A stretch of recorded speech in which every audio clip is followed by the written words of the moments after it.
What's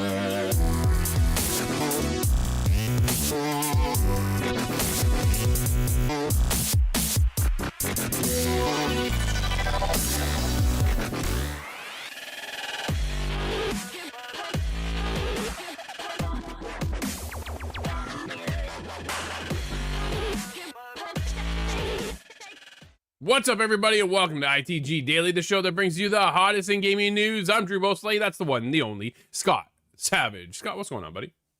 I seem to have made a slight adjustment with my lighting here, and I think I like it. I think I like it a lot. There you go. What'd you do? Anything special? No, just kind of hid one light behind it. My monitor now, it's not such a big donut in my vision. That's there we go. I can show it off. Let's take a look, see what you got. These glasses, yeah. Yeah, there's Scott. He's got circles. All the woes of being 4 eyes on a camera. Yo, I had glasses, and then they're not working. I gotta find out what's going on with those, because they don't seem to work at all. I can't read my screen. That was the whole purpose behind them.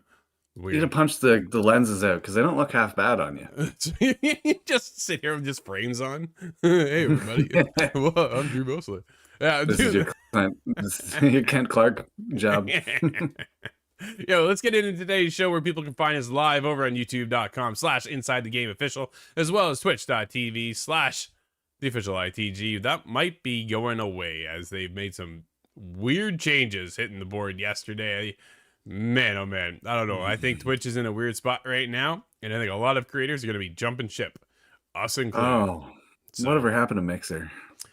Dude, I'm telling you, bring it back, Xbox. They should never let it go. I think they had it, man. It was lightning fast, so responsive, and everything else. I don't know. I did like Mixer, but yeah, right now Twitch is here. We'll see how long it goes.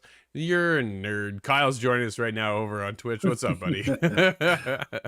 Yo, let's get going in today's show. We got a lot to talk about. What is the future of Star Wars: The Old Republic once development leaves BioWare? That's right, they're shutting down. Well, not exactly, but they're handing it over to another studio. Weird. Man, this is very concerning. Microtransactions plague Diablo 4. Here it comes. Oh, no. And here it is again. Yep. Can we get another game this September? Man, September is going to be so busy, dude. This is nuts. Let's get into it. It's a report over at EA to move Star Wars: The Old Republic from BioWare. Publisher will reportedly hand development to Broadsword to free up resources. Scott, is that concerning already? Like, this is, man, what is going on here?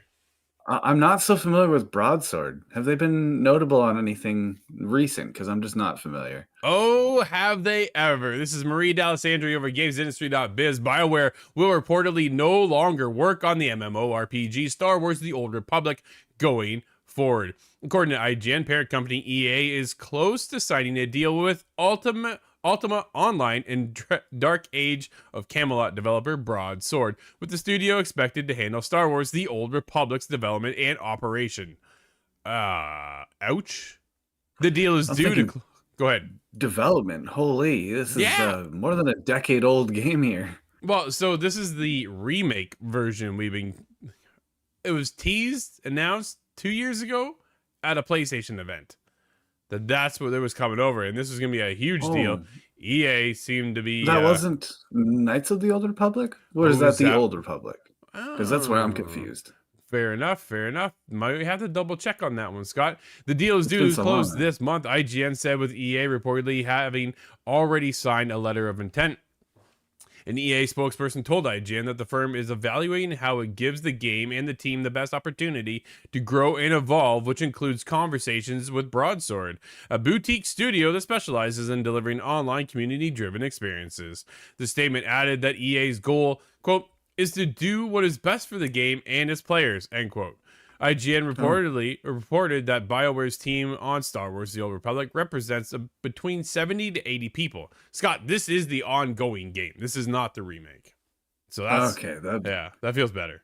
But still. Yeah, it's a little less concerning in that case. But I'm wondering, who are they moving these resources to? What development under EA kind of requires more resources that this is getting? It's not sacrifice. Well, IGN reported that BioWare's team on Star Wars: The Old Republic represents between 70 and 80 people, with over half of them expected to join Broadsword. the new studio. Those not making the jump will reportedly be offered other opportunities within EA, but layoffs could be happening. If the deal goes through, EA will remain the Old Republic's publisher, and BioWare will focus on its single-player titles. Star Wars: The Old Republic initially released in 2011. Scott, it's been so it has quite been some more time. than a decade now. Yep. Yeah. I know that is still very beloved by Star Wars fans, though. There was a few people that I had talked to years ago, and they're still playing The Old Republic. Well, how many, though, are continuing on? Like, what do those servers look like, right? Is there justifiable to have that smaller team, 70? You say small, but really, that's not a bad-sized team at all. 70 to 80 people keeping this game afloat. But is it making enough money, revenue coming back in to keep this thing alive? Or is it time now just to hand it over? But if you can pick up the name over a broadsword and go, hey, we're working on a Star Wars title, it's probably worth I the think jump, that's a great get. right? Oh, yeah. It gets I your think it foot in the could be. door.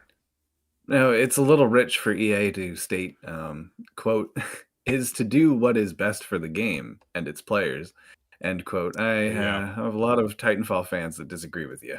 Well, there's that, and let's not forget about the after-mentioned dead and long game, Anthem, which is a heartbreaker to see that one disappear, right? Because what's the state of that could have been at one point right now? But if they're focusing on single-player, granted, the single-player wasn't for everybody when it came to Anthem. I personally had a great time playing it, but it was more of a co-op experience, and then it was the end game that really kind of suffered, right?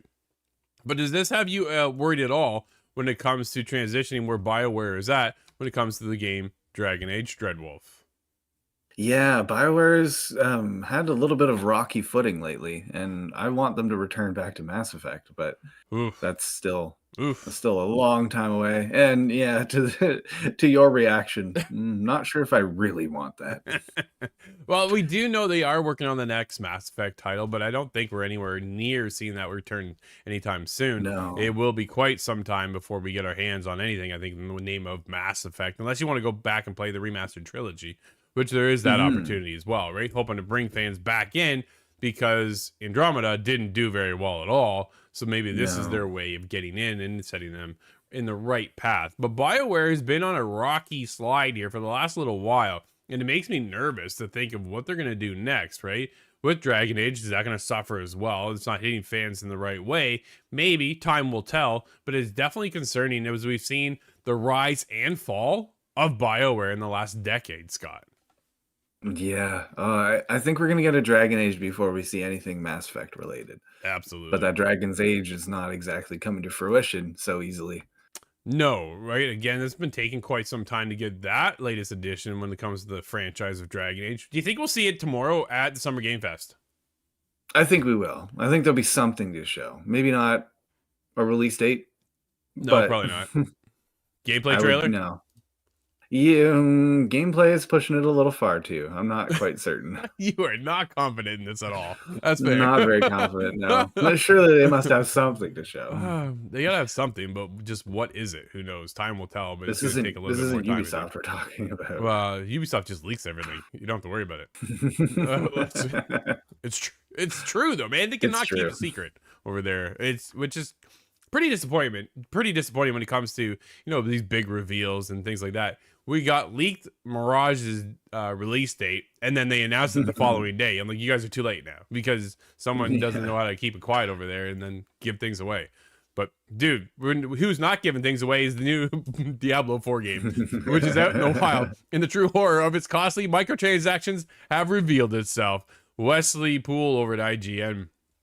Diablo 4 launched proper yesterday, June 6th, and now all players can see just how pricey microtransactions are. Blizzard's $70 action role-playing game leans heavily on an in-game monetization that with plans for various battle passes post-launch. Available now, however, is the in-game shop, which has become a bone of contention for many fans. No surprise there, Scott. Diablo 4 shop sells cosmetics only.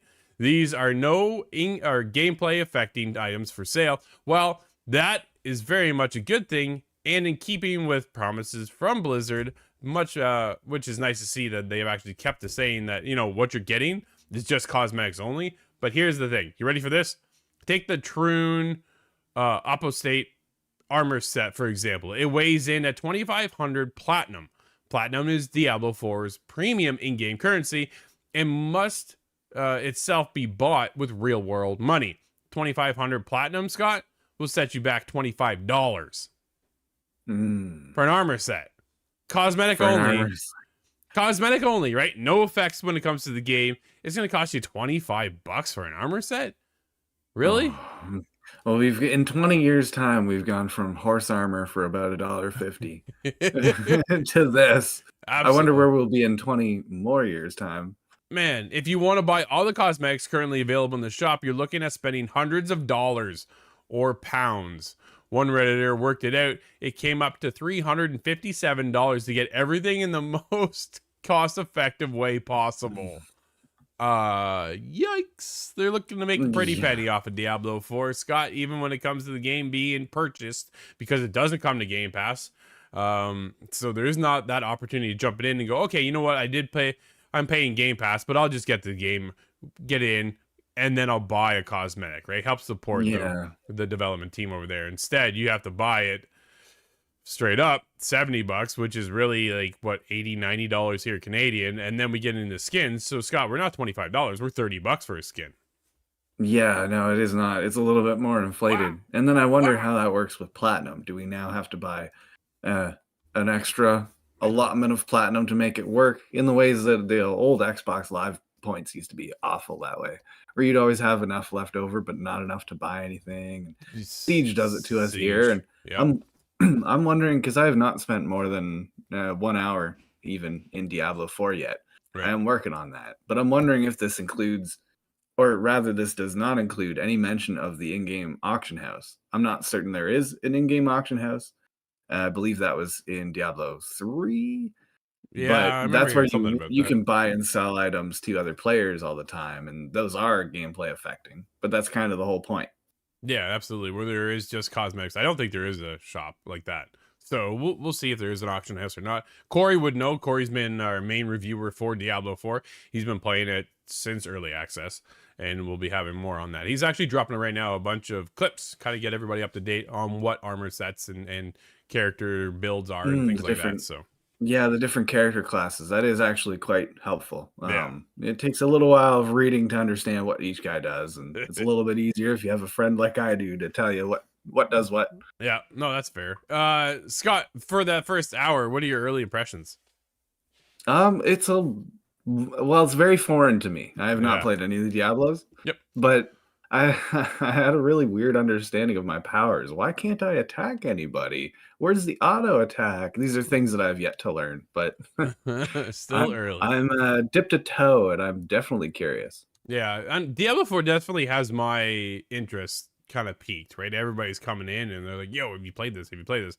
And then now it's getting hammered with microtransactions. This is not something we would like to see, right? We remember the day of loot boxes and how that was a thing.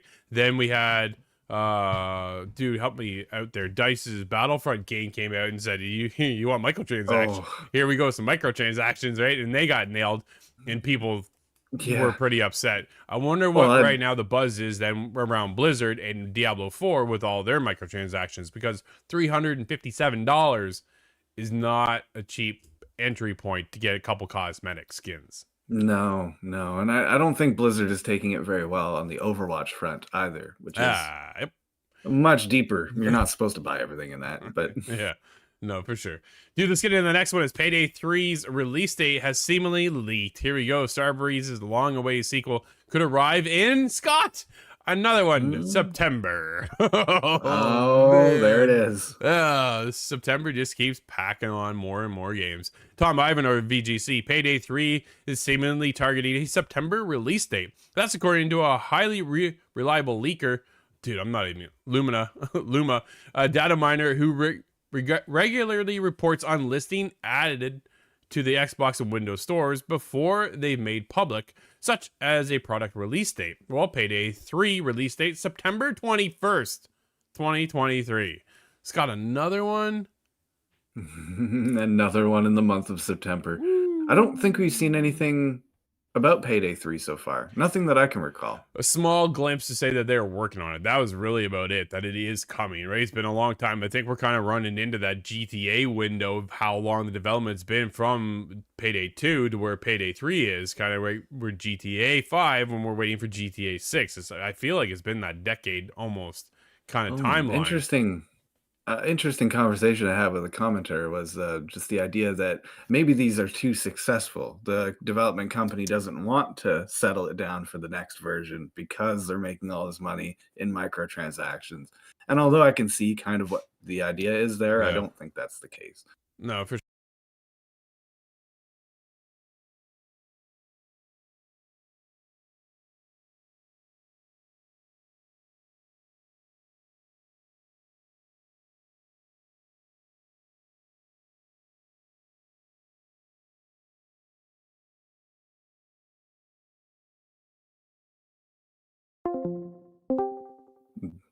There we go. Are you back? No, I can't hear you again. Ah, this is the joys of the technical difficulties. There we go. We're back now. Hey, Dude, Payday 3 will release on September 21st across PlayStation, PC, and Xbox. And it's under the Prime Matter label. Oh, okay. Prime Matter Media. Yeah, Prime Matter. I just never forget their showcase, man. I'll never forget the showcase at all. It was Prime Matter mean to you. Oh, I'm thinking that was the point of it, actually. I think that was calculated because it's stuck in my head too. Yeah, it's just pretty rough, unfortunately, see how that goes. But we'll see. Hopefully they'll have a better showcase if they actually present something this time around. But yeah, I'm definitely looking forward to Payday 3. I never got into Payday 2 because you got to roll that with a crew. Now with Payday 3 coming around, it is coming this year, obviously. But now with the leak, it's just adding another game into our September jam-packed month of gaming. Will we get to it in October? Perhaps. Exactly. That's a good jumping on point, I think, though, because Payday 2, we were so removed from that it's like a Division situation. It's too much to catch up on. So this is our entry point, just like Diablo 4 is. I'm definitely looking forward to it. So we'll see how that goes. I want to play a bit of a catch up. There is a story there and some of the characters, but I really don't know if it matters all that much, right? But I know people have been playing Payday 2 for so long that they're just kind of like us, where we've been playing GTA Online and waiting for GTA 6 to come around. So it's just one of those things. Dude, Xbox is hit with $20 million fine over child piracy violations. Privacy.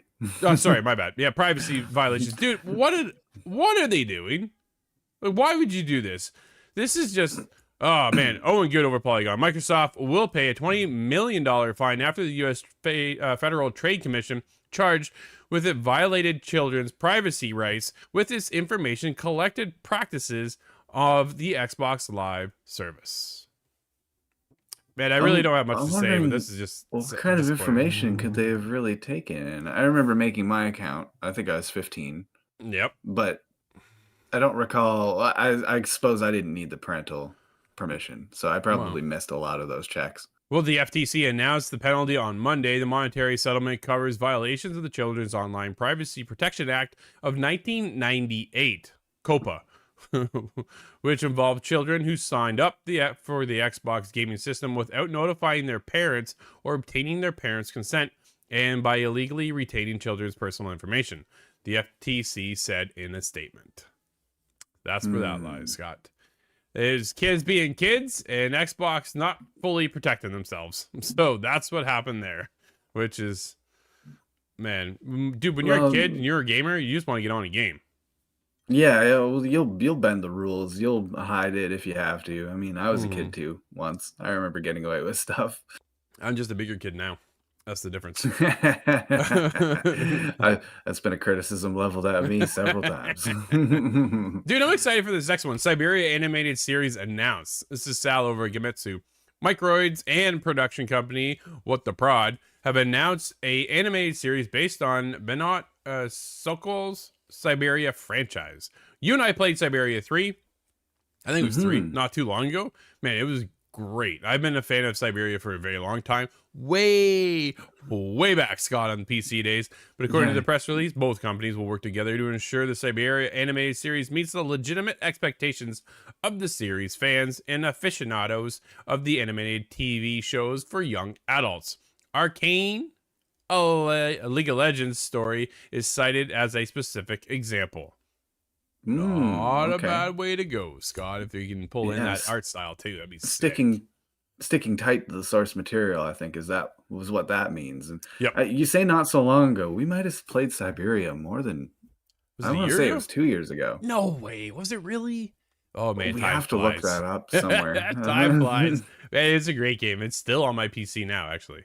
So yeah, it's nice to see that. It was really cool. Come up. I'm wondering how faithful this will be. Will it be very mature? How gritty are they going to get with some of the details? Because it was quite emotional. It was very emotional, heavy focus, right? And a lot of weight played in on a game of characters and the feelings that are coming around. And dude, I wonder how much. Obviously, they've got a lot to pull from, but where do they start, right? Where's their starting point when it comes to the franchise, and where do you end with Siberia? Do you lead it into another one? Do you end it off with a sequel? Like where do you kind of tie this into? And it's always had this cool mechanic when it comes to the machines that are involved in the world. So we'll see how that goes. I'm definitely looking forward to some of the puzzles and the manipulating the different shells of things to open them up, and I remember that being really cool. Yeah, absolutely loved it, man. I love Siberia, so it's cool to see that this is coming, and might just have to jump back into the game. We do have one. I was looking at that on Xbox actually, because I think we originally played it on PC. We did, yeah. I have this thing where I keep buying the games we've had. Yeah, dude, fans despair about putting your hope into Epic as the publisher purges all mention of Unreal Tournament game, and it accidentally announced last year. Joshua over PC Gamer, remember late last year when Epic took a scythe to its back catalog, delisting almost every single Unreal game. At the time, the blow was softened by the news that Unreal Tournament 3 would become Unreal Tournament 3X, a free version of the classic with full cross-play between PC storefronts, 0 microtransactions, and no strings attached. It was never really announced by Epic, mind you. Scott, here it sounds quite too good to be true, really. Fans free to play, no micro? How does that work? That doesn't happen. Fans got wind of it thanks to the Steam description for Unreal Tournament 3, visible in the archive version. So, which was also updated around the time Epic was going on its delist spree to include a full description of the new version. I guess there was a reason Epic never made a big splash about it, though, because it now appears to have been memory hold. A recent update, the Unreal Tournament 3 Steam page, spotted by Wario64 on Twitter, very popular person over on Twitter, has purged all mention of Unreal Tournament 3X. Its name, its features, even the date of its copyright has been reverted to 2007 from 2022. Not looking good there, Scott. Fans of Unreal Tournament 3 can forget the game. Yeah, it was just a mirage the whole time, which is really unfortunate. We've seen a huge resurgence in these so-called boomer shooters. Yeah. And it's one of my favorite subgenres of shooters, and this would have been a welcome addition. It was puzzling because there's still no Quake. We got a slight Quake remaster, but no Quake. And that needs the Doom treatment. It deserves it. And even more puzzling than that, I've seen a remaster talked about in Rise of the Triad, which is another lesser-known boomer shooter of old. No, for sure. If they're all getting a chance, then why not? Please, Quake and Unreal Tournament, please. Yeah. Rest in peace to Duke Nukem, dude. Duke will never come back. No, it will never come back. Well, we do have a couple games. That company would have to shut down immediately after releasing, which I would still be there for it. But we do have some game releases today, and that would be the aforementioned Nocturnal. And that is on PC, PS4, 5, Xbox One, XS, and Nintendo Switch. I believe you'll have a little bit to say on that one this week. Yeah, coming up today at 2 p.m. Eastern. Make sure you swing by InsideTheGame.ca and our YouTube channel. My review will be going live. Just get in line after me, because I'm curious. We have Senses Midnight, and that is on the PlayStation 4, 5, the Xbox One, XS, Nintendo Switch. And the PC version has been delayed until July interestingly enough. Mm. Slavic Punk Old Timer is on PC, and Zombie Soup is in PC early access. I'm very curious for that one. Dude, the Slavic Punk Old Timer looks cool. I want to play that one. I didn't look into that too much, but I saw it. I was like, yo, this looks fun. I got to play this one. So we'll see. I might check that one out. But either way, Scott, just like that, everybody, this is going to wrap up ITG Daily. Thank you for hanging out with us. As always, we bring you the hottest in gaming news each and every day at 11 a.m. Eastern. Make sure you swing by all of our live streams going on this week. It is Summer Games Fest, Xbox Showcase, so all kinds of stuff. So make sure you swing by. We'll be back again. Of course, we'll be back tomorrow. I'm Drew. That's Scott, and we'll see you inside the game.